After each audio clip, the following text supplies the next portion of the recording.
उस घोटाले को आज आम आदमी पार्टी ने जन जन तक पहुंचाने का काम किया। आज इस घोटाले को हमने दिल्ली के सभी 272 वार्ड में पदयात्रा की, जिसके अंदर लगभग 20,000 से ज्यादा कार्यकर्ता और दिल्ली के नागरिक शामिल हुए, जिन्होंने इस पूरे मसाल को आगे लेकर बढ़े। हमने दिल्ली के हर घर हर गली के अंदर ये सुबह से पदयात्रा चल रही है, अभी भी कई जगहों पे चल रही है। इसके माध्यम से हमने दिल्ली के नागरिकों को पिछले 15 साल से भारतीय जनता पार्टी ने जिस तरह से एमसीडी को लूटा है, पिछले 15 साल से भारतीय जनता पार्टी ने एमसीडी को पूरी तरह से कंगाल कर दिया, बैंकरप्ट कर दिया। उसके बारे में भी हमने जनता से चर्चा की। 2,500 करोड़ के घोटाले के ऊपर हमने चर्चा की। हमने दिल्ली की जो गलियां, एक एक गली गंदी है पूरी तरह से, उस पर चर्चा की। कूड़े के पहाड़ इन्होंने दिल्ली के अंदर जो खड़ा कर दिए उसके ऊपर चर्चा की। और जो इनके काउंसलर, इनके जो पार्षद दिल्ली के अंदर बनने वाले हर मकान से जो पैसे खाते हैं उसके ऊपर चर्चा की। और बहुत ही अपार समर्थन मिला दिल्ली के लोगों का। और मुझे पूरा भरोसा है कि जिस तरह से भारतीय जनता पार्टी ने एमसीडी को लूटा है, दिल्ली को बदनाम किया है, दिल्ली को बेलन किया है, दिल्ली के नागरिक आने वाले चुनाव में भारतीय जनता पार्टी को एमसीडी से बाहर का रास्ता दिखाएंगे। दूसरा, एक जो सबसे महत्वपूर्ण मुद्दा है, और ये मुद्दा पिछले 1 महीने 2 महीने से नहीं, कम से कम पिछले कई सालों से चला, लेकिन पिछले 5-6 महीनों से कंटिन्यूअसली है। आप लोगों ने देखा होगा कि पिछले कुछ दिन पहले दिल्ली के एमसीडी के अंदर जो कर्मचारी काम कर रहे थे, चाहे वो डॉक्टर थे, चाहे वो नर्स थे, चाहे वो टीचर थे, सब लोग हड़ताल पे थे। कोई जंतर मंतर था, कोई अपने अस्पताल के अंदर हड़ताल कर रहा था, कोई अपने स्कूल के अंदर हड़ताल कर रहा था, कोई भूख हड़ताल पे बैठा था। लगभग 1-1.5 महीने तक जब वो सड़कों पर घूमे, सड़कों पर उन्होंने लाठियां सही पुलिस की, और भारतीय जनता पार्टी इस बीच में आम आदमी पार्टी की सरकार को बदनाम करने की भी खूब कोशिश की। लेकिन जब अंततः वो फेल हुए तो उन्होंने सभी कर्मचारियों को फिर से तनख्वाह दे दी थी। लेकिन ऐसा लग रहा है कि भारतीय जनता पार्टी जानबूझकर इस वेतन की जो क्राइसिस है उसको दिल्ली के अंदर ला रही है, एमसीडी के कर्मचारियों के साथ, के जीवन के साथ खेल रही है। और पिछले कुछ महीनों से फिर उन्होंने सैलरी देना बंद कर दिया है। और आज मीडिया के माध्यम से कल आप लोगों को उन्होंने बताया कि आने वाली 7 तारीख को फिर से कारपोरेशन के जितने भी कर्मचारी हैं वो फिर से हड़ताल पे जा रहे हैं। मैं भारतीय जनता पार्टी के नेताओं से कहना चाहता हूं कि आप गंदी राजनीति ना करें। आपके पास एमसीडी का पैसा लूटने का तो पैसा आपके पास है, और कर्मचारियों को भी पैसा देने का है, लेकिन आप दे नहीं रहे, जिससे आप सिर्फ और सिर्फ अरविंद केजरीवाल की सरकार को बदनाम कर सकें। जब भी मीडिया, अपोजिशन पार्टी या एमसीडी के कर्मचारी जब भी भारतीय जनता पार्टी के नेताओं से पूछते हैं कि आप पैसा क्यों नहीं दे रहे हैं, तो हमेशा एक वो रट्टू तोता की तरह एक बात लेके आते हैं, भाई कि दिल्ली सरकार ने उन्हें पैसे नहीं दिए, दिल्ली सरकार ने उन्हें 13,000 करोड़ रुपए नहीं दिए। पिछले आपको भी मैंने कुछ दिन पहले बताया था कि एमसीडी कर्मचारियों का एक ग्रुप कोर्ट में सैलरी की क्राइसिस को लेकर गया हुआ है, और हर महीने लगभग इसके ऊपर चर्चा होती है। मैं आपको कोर्ट के पिछले 2 ऑर्डर दिखाना भी चाहता हूं। इसकी प्रतियां मैंने बांटी भी थी पिछली प्रेस कॉन्फ्रेंस में, अगर आप कहेंगे तो आप ले भी लीजिएगा इसकी प्रतियां। एक 5 नवंबर की कोर्ट की ऑर्डर है, और एक 16 दिसंबर की कोर्ट की ऑर्डर है। और इन दोनों ऑर्डर में कोर्ट ने कहीं नहीं कहा है कि आम आदमी पार्टी की सरकार को, दिल्ली सरकार को एमसीडी का कोई पैसा देना है, नंबर 1। साथ ही साथ एमसीडी के जो लॉयर हैं, एमसीडी के जो वकील हैं, भारतीय जनता पार्टी की एमसीडी का जो पक्ष रखते हैं कोर्ट के अंदर, उन्होंने भी कहीं पे 13,000 करोड़ रुपए की मांग नहीं रखी है। 31 दिसंबर तक के सारे पैसे आम आदमी पार्टी, दिल्ली सरकार ने एमसीडी को दे दिया है और ये हमने लिखित रूप में एफिडेविट कोर्ट में दिया हुआ है। ये नहीं कि हम बाहर कह रहे हैं, प्रेस कॉन्फ्रेंस में कह रहे हैं, हमने लिखित रूप से एफिडेविट दे दिया है। तो कोर्ट में भी ऑर्डर चल रहा है, कोर्ट के ऑर्डर में कहीं कुछ नहीं है, ये खुद कोर्ट में नहीं रख रहे हैं।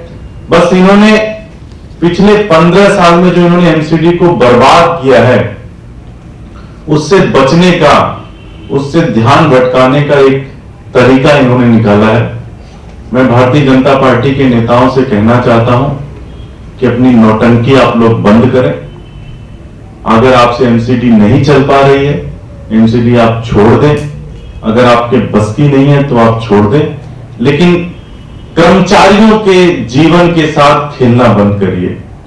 24,000 वो बुजुर्ग जिनको पेंशन नहीं मिल रही है, जो कर्मचारी जिनको तनख्वाह नहीं मिल रही है, उनके जीवन के साथ आप खेलना बंद करिए।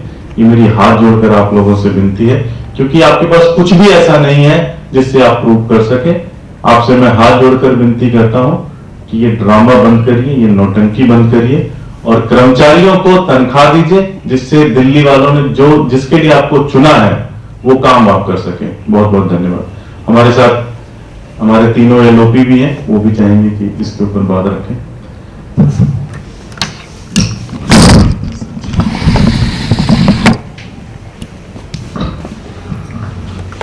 नमस्कार साथियों, पिछले 14 साल से भारतीय जनता पार्टी एमसीडी में शासित है और अब जैसे जैसे भारतीय जनता पार्टी के नेताओं को लग रहा है कि उनके 14 साल के भ्रष्टाचार और कुशासन की वजह से उनका पाप का घड़ा फूटने वाला है और वो सत्ता से बाहर जाने वाले हैं, वैसे वैसे वो बुखला के बड़ी अजीब गरीब हरकत करने लग गई है। वो कभी कर्मचारी निशानी रोक देते हैं, कभी सीएम आवास के बाहर जाकर बैठ जाते हैं और पीछे उन्होंने बड़ी एक ओछी राजनीति की कि कर्मचारियों को बीजेपी के नेता ने बुलाकर कहा कि सीएम हाउस के बाहर धरने पर बैठो तो आपको सैलरी मिलेगी। मैं सभी कर्मचारियों को धन्यवाद भी देना चाहता हूं कि वो उनकी बातों में नहीं आए, उन्होंने सच को समझा। और मैं भारतीय जनता पार्टी के नेताओं को एक चेतावनी भी देना चाहता हूं और कहना भी चाहता हूं, इस तरह की ओछी राजनीति से बाहर जाओ और जो आपको दिल्ली की जनता ने जिम्मेदारी दी है उसको निभाओ। अगर आप नहीं निभा सकते तो छोड़ दो। इनके कर्मचारियों को रोज रोज आप ऐसे परेशान मत करो। उनके बच्चे, उनका पूरा परिवार बहुत दुखी है, उनकी बंधुआ मत लो। आपसे नहीं चल रही तो आप छोड़ दो। धन्यवाद।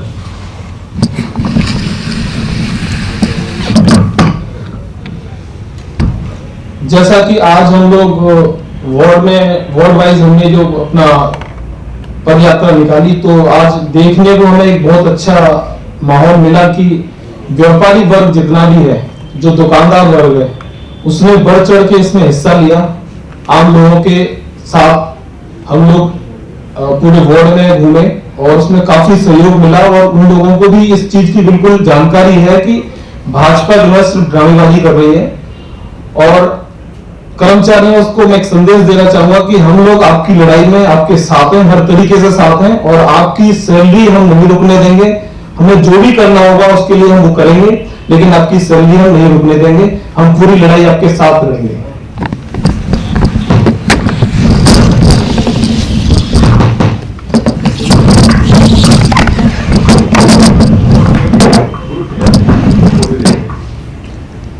नमस्कार साथियों, आपके सामने जैसा कि हमारे नेता दुर्गेश पाठक जी ने सभी बता दिया है, भारतीय जनता पार्टी के नेता जिनकी जिम्मेवारी आम आदमी की सेवा करने की है, नगर निगम के अंदर बैठ के उनके काम करने की है, वो उन जिम्मेदारियों से बचकर नौटंकी करते घूम रहे हैं। कभी सीएम आवास पे बैठते हैं, कभी राजघाट पे धरने पे जाना चाहते हैं, कभी पार्टी ऑफिस पे बैठना चाहते हैं। तो ये साफ दर्शाता है कि इनको जनता की परेशानियों से कोई लेना देना नहीं है। ये जनता के लिए काम नहीं करना चाहते, ये अपनी जेब भरने के लिए काम करना चाहते हैं। जहां इनके पार्षद भ्रष्टाचार में शामिल हैं, वहीं इनके पार्षद जो स्वास्थ्य कमेटी की बजट की मीटिंग है, शिक्षा विभाग की बजट की मीटिंग है, उनको छोड़ करके, उनको कैंसिल करवा करके धरने पे बैठे हैं। तो ये साफ दर्शाता है कि इनको पूर्वी दिल्ली या पूरी दिल्ली की जनता से कोई लेना देना नहीं, उनकी परेशानियों से कोई लेना देना नहीं, सिर्फ राजनीतिक रोटी सेकना चाहते हैं। दिल्ली की जनता ये जान चुकी है और इनके सर्वे में भी ये आ चुका है कि पूरी दिल्ली के अंदर भारतीय जनता पार्टी एमसीडी के चुनावों में बुरी तरीके से हारने वाली है। उसी को लेकर के ये बहुत ज्यादा परेशान है, इसलिए उल जुलूल काम करने में लगे हुए हैं। जिस तरीके से ये जनता को परेशान कर रहे हैं, जनता आने वाले समय में और कर्मचारी अपने वेतन को लेकर के इनसे बदला लेंगे और आने वाले चुनाव में इनका रिजल्ट जो है वो आपके सामने होगा। जय हिंद। कोई प्रश्न है? जैसे कि एमसीडी को लेकर के भाजपा और आम आदमी पार्टी एक दूसरे को ब्लेम कर रहे हैं, बट अल्टीमेटली उसमें जो पिस रहा है वो आम आदमी पिस रहा है या एम्प्लॉय पिस रहा है। इस बारे में क्या कहना है? नहीं, एम्प्लॉयज का तो नुकसान हो रहा है, लेकिन हम कहाँ से गलत हैं ये हमें बता दीजिए। हम नहीं ब्लेम, हम तो आपके सामने, आप कह रहे हैं 2500 करोड़ रुपए के लिए, वो कह रहे हैं 13,000 करोड़। हम तो जो भी कह रहे हैं आपको कोर्ट के आदेश पे कह रहे हैं। भाई भारतीय जनता पार्टी से आप पूछिए कि भाई कोर्ट का आदेश तो ये कह रहा है, कोर्ट में आपका वकील आपका पक्ष नहीं रख रहा है, तो हम तो आपके सामने ला रहे हैं। वो एक मिस इन्फॉर्मेशन, प्रोपोगंडा और झूठ बोल रहे हैं, हम उसका जवाब दे रहे हैं, हमें तो जवाब देने का हक है। दो सवाल हैं मेरे। जी, पहला तो ये सवाल, जैसा कि आप बार बार कह रहे हैं कि दिल्ली सरकार को कुछ भी नहीं देना अपनी तरफ से, कोर्ट के ऑर्डर्स भी आपने लिखा है, तो ये 3rd और 5th टीएमसी की जो बात बार बार हो रही है वो क्या है? दूसरा है कि जब ट्राइफर्केशन हुआ था उस समय ये था कि इस तरह की आपातकालीन स्थिति आएगी तो दिल्ली सरकार हेल्प करेगी, तो उसमें आप लोग क्यों नहीं आगे बढ़ते? आपातकालीन स्थिति आएगी तो दिल्ली सरकार हेल्प करेगी। आपातकालीन स्थिति है कि जब एमसीडी ये मान ले कि उनसे एमसीडी नहीं चलती, भारतीय जनता पार्टी ये मान ले कि उनसे एमसीडी नहीं चल रही, उनके बस की नहीं है एमसीडी, तो वो अपने तीनों निगम से प्रस्ताव पास करें कि भाई हमसे एमसीडी नहीं चल रही है, हम बैंकरप्ट हो चुके हैं, हमने इतना लूट लिया है कि अब हमारे बस की नहीं एमसीडी चलाना। वो प्रस्ताव बना के भेजे, दिल्ली सरकार उसके ऊपर विचार करेगी। दूसरी चीज, जो ये बार बार ये कहते हैं कि आपातकालीन स्थिति होगी तो दिल्ली सरकार मदद करेगी, भाई आपातकालीन स्थिति है ही नहीं। आपातकालीन स्थिति तो तब होती ना जब आपके पास करप्शन के पैसे नहीं होते, आप पैसे तो लूट रहे हो। आप कहना ये चाह रहे हो कि हम तो पैसे लूटेंगे, क्योंकि अब सारा पैसा खत्म हो गया तो केजरीवाल सरकार फिर से पैसे दे दे, तो फिर हम और लूट लें, ये तो नहीं चल सकता। Thank you. कह रहे थे आपको से बता रहे हैं कि वो जो कर्मचारियों के वेतन को नहीं रुकने देंगे, वेतन नहीं रुकने देंगे, उनकी लड़ाई लड़ेंगे, तो कैसे लड़ेंगे बात?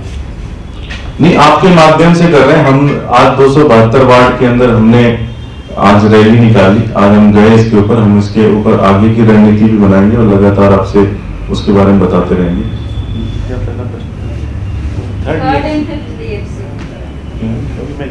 उसकी मैं कागज आपको दे देता हूँ।